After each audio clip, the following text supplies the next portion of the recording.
Building self-discipline. Hello everyone, I go by the name Amoah Joseph. I'm a business student of Educere College and I welcome you to Educare's Tip of the Week. Today, we are talking about self-discipline, doing what is right even when you don't feel like it. Self-discipline is what separates successful students from the average ones. It is not about being perfect, it's about being consistent. For example, choosing to study when your friends are distracted, or waking up early to revise instead of sleeping longer. These are small acts of discipline that produce massive results. To build discipline, create a daily routine, set clear goals, stay consistent even when it's difficult, and hold yourself accountable for your actions.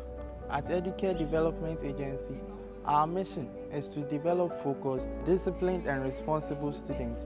Our vision is a generation that succeeds through consistency and commitment. Follow our tip of the week because discipline shapes your destiny. Thank you.